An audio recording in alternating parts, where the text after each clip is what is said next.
Marco Rubio now stepping up his hits on Ted Cruz, accusing the Texas senator of misleading campaign tactics. I like Ted, but in this campaign in the last few weeks, he has kind of developed this disturbing pattern of telling things that simply aren't true. Just this week alone, he had an ad pulled off the air because it lied about sanctuary cities and immigration. He has also, by the way, lied about my position on marriage, my position on Planned Parenthood. We all saw what he did to Ben Carson. He keeps acting like it was just a whisper campaign. That was from Sunday. Now today, former Republican presidential candidate, Louisiana Governor Bobby Jindal, has also endorsed Rubio. And Senator, our Governor, welcome back to our program here. I want you to... Bill, good morning. Thank you for having me back. I want you to comment a little bit on the following exchange between Marco Rubio and Ted Cruz on Saturday. Just watch it. Marco went on Univision in Spanish and said he would not rescind President Obama's illegal executive amnesty on his first day in office.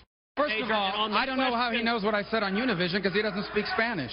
And second of all, the other point that I would make... Marco, si quieres, díselo ahora mismo, díselo ahora. En español, si quieres. Look, this is a disturbing pattern now, because for a number of weeks now, Ted Cruz has just been telling lies. Governor, what's that all about?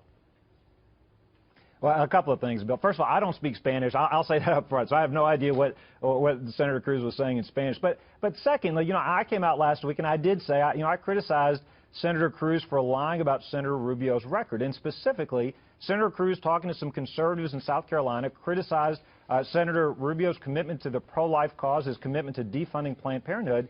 Even the National Right to Life group, which is a very respected, nonpartisan group, came out, criticized this attack, said it was not true.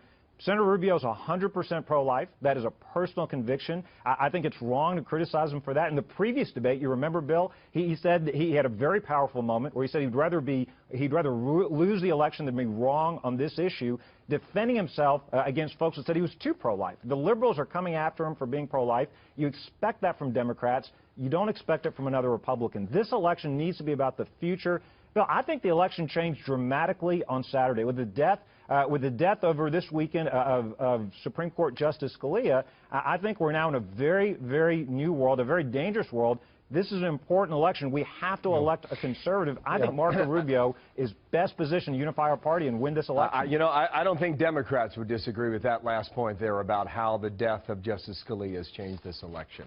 Back to the debate on Saturday night, however. What do you think that back and forth did to the Republican Party? What do you think it did to the GOP brand in 2016? Well, look, Bill, I don't mind a hotly contested primary. I know that a lot of Republican elites and D.C. leaders wring their hands. They'd rather this election be done sooner than later. Let the voters decide. I know a lot of things get said in the heat of the moment. I think we'll all come together and support our nominee. I think that nominee is going to be Marco Rubio. And I think our voters are going to be very motivated knowing that with a court that used to be split 5-4, now that it's deadlocked 4-4, we need a Republican and conservative president who will appoint a judge who will actually read the Constitution. Look, we've got cases, whether it's abortion, Second Amendment rights, First Amendment religious liberty rights. We have a lot of issues coming before the court.